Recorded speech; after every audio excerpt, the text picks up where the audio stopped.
Praise the Lord.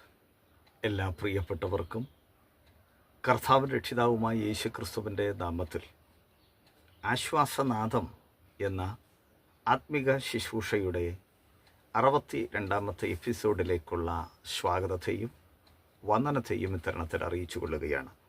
നമ്മളിവിടെ ചിന്തിക്കുന്നത് ശീർഷകങ്ങൾ എന്ന ഒരു ഭാഗമാണല്ലോ. അതിൻ്റെ 2ാമത്തെ എപ്പിസോഡാണിത്. 1-ാം ഭാഗത്ത് ശമൂവേൽ പ്രവാചകൻ്റെ പുസ്തകം 2ാമത്തെ പുസ്തകം 7-ാം അധ്യായം 1-ാം വാക്യത്തിൽ അവിടെ യഹോവ എന്ന നാമത്തെ കാണണം. 2-ാം വാക്യം പരിശോധിക്കുമ്പോൾ അവിടെ ദൈവം എന്ന പദം കാണുന്നു. 3-ാം ഭാഗം 8-ാം ഭാഗത്ത് വന്നപ്പോൾ സൈന്യങ്ങളുടെ യഹോവ ദ ലോർഡ് ഓഫ് ഹോസ് എന്ന് കൃത്യമായി അവിടെ രേഖപ്പെടുത്തിയിരിക്കുന്നു. അപ്പോൾ സൈന്യങ്ങളുടെ യഹോവയായി അവിടെ വെളിപ്പെട്ടത് ഇസ്രായേലിന് പ്രഭുവായി ദൈവത്താൽ നിയമിക്കപ്പെട്ട വ്യക്തി ദാവീദ് ആകയാൽ ആ പ്രഭുവിനെ ആ സ്ഥാനത്ത് കൊണ്ടുവരുന്നതിന് തടസ്സം നിൽക്കുന്നതിനെ നീക്കാൻ സൈന്യങ്ങളുടെ യഹോവ ഇറങ്ങി. സൈന്യങ്ങളുടെ യഹോവ എന്ന് പറഞ്ഞാൽ ആരാ?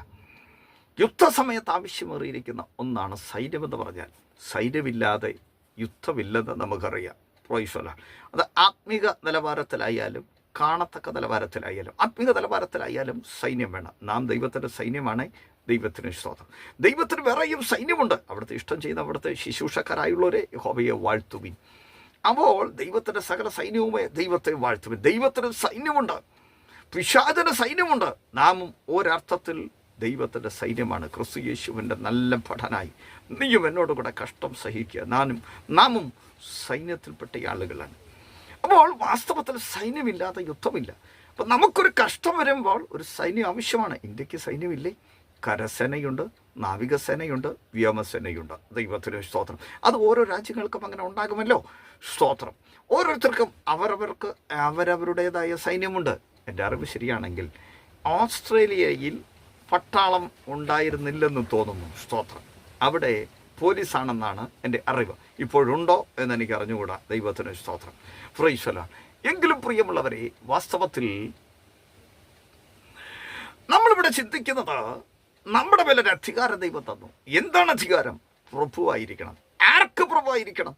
ജനത്തിന് പ്രഭുവായിരിക്കണം. അപ്പം ജനത്തിന് പ്രഭുവായിരിക്കാൻ ദൈവം നമ്മെ എടുക്കുന്നു. സ്തോത്രം. എന്നാൽ ആ സ്ഥാനത്തേക്ക് നമുക്ക് പ്രവേശിക്കാൻ കഴിയുന്നില്ല. എന്നാൽ ഓർക്കുക, അത് എന്താണ്? ദൈവത്തിൻ്റെ വാഗ്ദത്തമാണ്. സ്തോത്രം.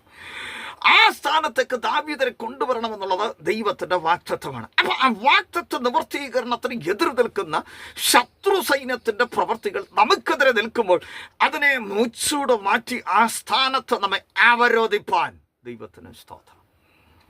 വാഗ്ദത്ത നിവൃത്തീകരണത്തിനാണ് സൈന്യങ്ങളുടെ യഹോവ അവിടെ വെളിപ്പെടുന്നത്. സ്തോത്രം. മറ്റൊരു ഭാഗത്തേക്ക് നമുക്ക് കിടക്കാം. അത് 18ാമത്തെ വാക്യമാണ്. അപ്പോൾ ദാവീദ് രാജാവ് അകത്ത് ചെന്ന് യഹോവയുടെ സന്നദ്ധിയിലിരുന്ന് പറഞ്ഞത് എന്തെന്നാൽ, കർത്താവായ യഹോവേ, എന്നെ ഇത്രത്തോളം കൊണ്ടുവരുവാൻ ഞാൻ ആര്? എൻ്റെ ഗൃഹവും എന്തുള്ളൂ. സ്തോത്രം. 19ാം വാക്യം. കർത്താവായ യഹോവേ, ഇതും പോരാ എന്ന് നിനക്ക് തോന്നിയിട്ട് വരുവാനുള്ള ദീർഘകാലത്തേക്ക് അടിയൻ്റെ ഗ്രഹത്തെക്കുറിച്ച് അവിടെ നിന്ന് അരുളി ചെയ്തിരിക്കുന്നു. കർത്താവായ യഹോവേ, ഇത് മനുഷ്യർക്ക് ഉപദേശമല്ലോ. ദൈവത്തിന് സ്തോത്രം. അവിടെ വെളിപ്പെടുന്ന പേര് എന്ത് എന്ന് ചോദിച്ചാൽ കർത്താവായ യഹോവ എന്നാണ്. Praise the Lord. എന്താണ്? കർത്താവായ യഹോവ. അവിടെ കർത്താവായ യഹോവ എന്തിനാണ് വെളിപ്പെട്ടത് എന്ന് ചോദിച്ചാൽ, ശാന്തമായി ആ ഭാഗം പരിശോധിക്കുമ്പോൾ കർത്താവായ യഹോവേ, അവിടുന്ന് എന്നെ ഇത്രത്തോളം കൊണ്ടുവരാൻ ഞാൻ ആര്? എൻ്റെ ഗ്രഹം എന്ത്? സ്തോത്രം. അടിയിൽ വായിക്കുമ്പോൾ കർത്താവായ യഹോവേ, ഇത് മനുഷ്യർക്ക് ഉപദേശമല്ലോ. പഴയ നിയമത്തിൽ ദൈവം രാജ്യം ദാവീദ് ഗൃഹത്തിൻ്റെ പക്കൽ ഭരമേൽപ്പിച്ചിരുന്നു എന്ന് പഴയ നിയമം പരിശോധിക്കുമ്പോൾ നമുക്ക് കാണാൻ കഴിയുന്നു. നിങ്ങൾ ദാവീദിൻ്റെ പക്കലുള്ള ആ പ്രിയപ്പെട്ടവരോടുള്ള ബന്ധത്തിലുള്ള യഹോവയുടെ രാജ്യത്വത്തോട് എതിർത്ത് നിൽക്കുന്നതെന്നാണ് മലയാളത്തിൽ. സ്തോത്രം. അതിന് ഇംഗ്ലീഷ് വായിച്ചാൽ കൃത്യമായി നമുക്കിവിടെ മനസ്സിലാക്കാൻ പറ്റുന്നുണ്ട്. അപ്പോൾ പ്രിയമുള്ളവരെ, വാസ്തവത്തിൽ ഇവിടെ സംഭവിച്ചിരിക്കുന്നത് എന്താണ് എന്ന് ചോദിച്ചാൽ ഒരു എതിർപ്പ് നിൽക്കുകയാണ്. Praise the Lord. ആ എതിർപ്പിന്റെ നടുവിൽ നിന്നാണ് ദാവീദിനെ കർത്താവ് എടുത്തത്. നാം വായിച്ചു അതിൻ്റെ 8-ാമത്തെ വാക്യത്തിൽ, പ്രഭുവായിരിക്കേണ്ടതിന് ഞാൻ നിന്നെ എടുത്തു. സ്തോത്രം. എടുത്തുകൊണ്ടുവരുന്നതിന് പുറകിൽ ഒരു പ്രത്യേക താല്പര്യമുണ്ട്. ദൈവത്തിന് സ്തോത്രം. അവന് ഒരു മാന്യത ആവശ്യമാണ്. ഇസ്രായേൽ ജനത്തിന്റെ ചരിത്രം പഠിച്ചാൽ പുതിയ നിയമത്തിൽ അധികം ഉപയോഗിച്ച പഴയ നിയമ പിതാക്കന്മാരുടെ പേരുകളിൽ ഒന്ന് ദാവീദ് എന്നുള്ളതാണ്. സ്തോത്രം. അതുപോലെ തന്നെ നാം പുതിയ നിയമം പരിശോധിച്ച് വീണ്ടും വരുമ്പോൾ അധികം ഉപയോഗിക്കപ്പെട്ട പേരുകളിൽ ഒന്ന് ദാവീദിൻ്റെതാണ്. യേശുവേ, ദാവീദ് പുത്ര, എന്നോട് കരുണയുണ്ടാകണമേ. മറുഭാഗത്ത് അവൻ ദാവീദിൻ്റെ സിംഹാസനം അവന് കൊടുക്കും, അവൻ്റെ പിതാവായ ദാവീദിൻ്റെ സിംഹാസനം അവന് കൊടുക്കും എന്ന് വേറൊരു ഭാഗത്ത് രേഖപ്പെടുത്തി. വെളിപ്പാട് പുസ്തകമൊക്കെ പരിശോധിക്കുമ്പോൾ കൃത്യമായി ഇവിടെ രേഖപ്പെടുത്തിയിട്ടുണ്ട്. സ്തോത്രം. ദാവീദ് ഗോത്രത്തിലെ സിംഹം, ദാവീദിൻ്റെ വേര്. സ്തോത്രം. അപ്പോസ്തല പ്രവൃത്തികൾ പരിശോധിക്കുമ്പോൾ അവിടെ ദാവീദിനെ കുറിച്ച് കൃത്യമായി രേഖപ്പെടുത്തിയിട്ടുണ്ട്. അങ്ങനെയാണെങ്കിൽ സ്നേഹിതരെ, ഇവിടെ വെളിപ്പെട്ടത് എന്ത് പേരിൽ എന്ന് ചോദിച്ചാൽ കർത്താവായ യഹോവ. ഈ കർത്താവായ യഹോവ എന്ന പേരിൽ വെളിപ്പെടാൻ കാരണമുണ്ട്. പുതിയ നിയമത്തിൽ കർത്താവ്, പഴയ നിയമത്തിൽ യഹോവ. കർത്താവായ യേശു ക്രിസ്തു വെളിപ്പെടുന്നത് പുതിയ നിയമത്തിൽ. ദൈവത്തിന് സ്തോത്രം. നമുക്കറിയാം എന്ന് പറഞ്ഞാൽ യഹോശുവ ആയി വരുന്നത് പുതിയ നിയമത്തിൽ കൃത്യമായിട്ട് നമുക്കറിയാം നമ്മുടെ കർത്താവായിട്ട് വരുന്നു. ദൈവത്തിന് സ്തോത്രം. അപ്പോൾ ഇവിടെ ദാവീദിന് ഈ പേര് കൊടുക്കുമ്പോൾ ദാവീദിനെ സംബന്ധിച്ചിടത്തോളം ദൈവം ദാവീദിന് ചില കാര്യങ്ങൾ ആഗ്രഹിച്ചിട്ടുണ്ട്. ഇത്രത്തോളം കൊണ്ടുവരിക എന്ന് പറയുമ്പോൾ പഴയതിനേക്കാൾ വലുതാക്കി പഴയത് ഉണ്ടായിരുന്ന ആ ഒരു പേര് മാറ്റി. ഇടയനായിരുന്നു, ഇടയ ചെറുക്കനായിരുന്നു. ആ അവസ്ഥയ്ക്കൊരു വ്യത്യാസം വരുത്തി. തന്നെ ശുശ്രൂഷയ്ക്ക് വേണ്ടി വേർതിരിപ്പാൻ ദൈവം ഒരു അഭിഷേകം കൊടുത്തു. ഈ അഭിഷേകം കൊടുത്തിട്ട് തന്നെ പിന്നീട് രാജാവിൻ്റെ സേനയിലെ അംഗമാക്കി. അവിടെ നിന്ന് ദൈവവനെ രാജാവാക്കി കൊണ്ടുവരികയാണ്. അതായിരിക്കുന്നതിന് മുൻപ് തന്നെ ഈ അഭിഷേകം കൊടുത്തിരുന്നു. സ്തോത്രം.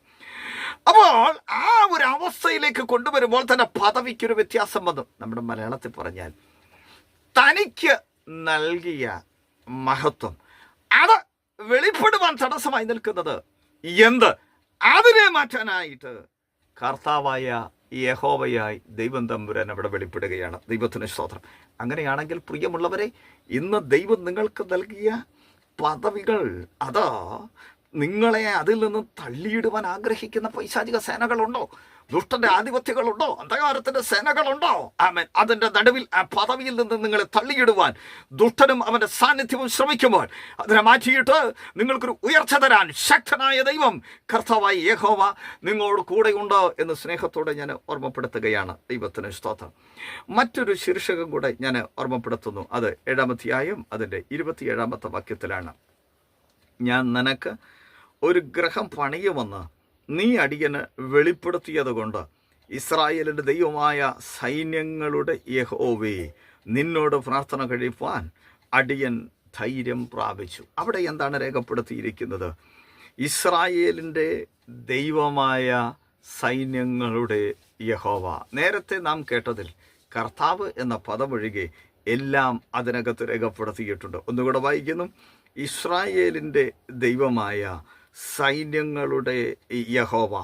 ഇസ്രായേലിൻ്റെ ദൈവമായ സൈന്യങ്ങളുടെ യഹോവ എന്ന പേരിൽ അവിടെ വെളിപ്പെടാനൊരു കാരണമുണ്ട്, അല്ലെങ്കിൽ അവിടെ പ്രതിപാദിക്കുവാനൊരു കാരണമുണ്ട്.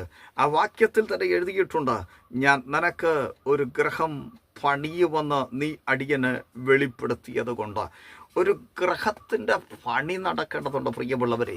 എവിടെയോ ഒരു പണി നടക്കേണ്ടതുണ്ട് പ്രിയമുള്ളവരെ. അത് കേവലം നമ്മുടെ ഭവനത്തോട് ബന്ധപ്പെട്ടിട്ടല്ല, അത് ദൈവരാജ്യത്തോട് ബന്ധപ്പെട്ടിട്ടാണ്.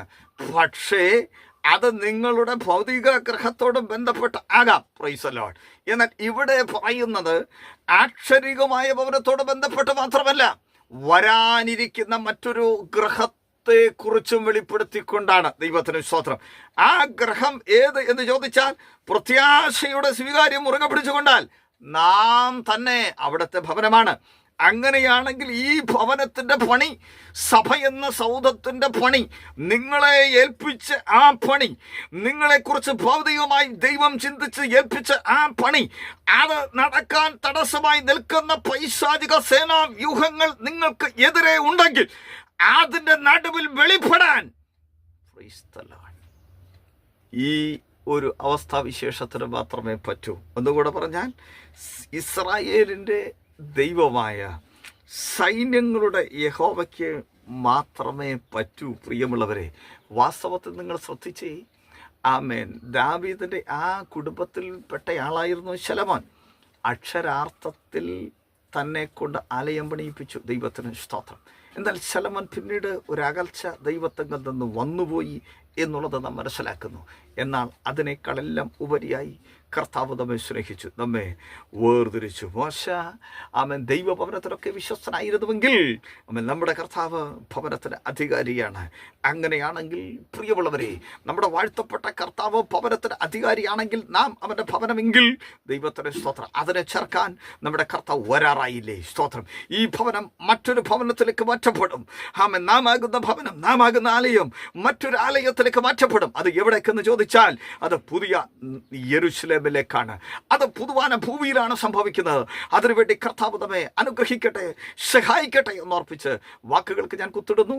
ദൈവം നമ്മെ ധാരാളമായി അനുഗ്രഹിക്കുമാറാകട്ടെ. സ്വർഗീയ നല്ല പിതാവേ, തിരുകൃപയ്ക്കായി ദൈവത്തിന് സ്തോത്രം. കേട്ടതൊഴികെ പോകാതെ ശ്രദ്ധയോടെ കരുതി ദൈവരാജ്യത്തിന് വേണ്ടി നിലകൊള്ളുവാൻ അങ്ങ് അവരെ സഹായിപ്പാൻ ദൈവത്തോട് പ്രാർത്ഥിക്കുന്നു. അവിടെ അങ്ങനെ ചെയ്തല്ലോ, പ്രാർത്ഥന കേട്ടല്ലോ, ഓർത്തിട്ട് അങ്ങയെ വാഴ്ത്തുന്നു.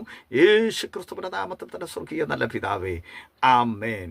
God bless you all. ദൈവം നിങ്ങളെവരെയും ധാരാളമായി അനുഗ്രഹിക്കുമാറാകട്ടെ. ആമേൻ.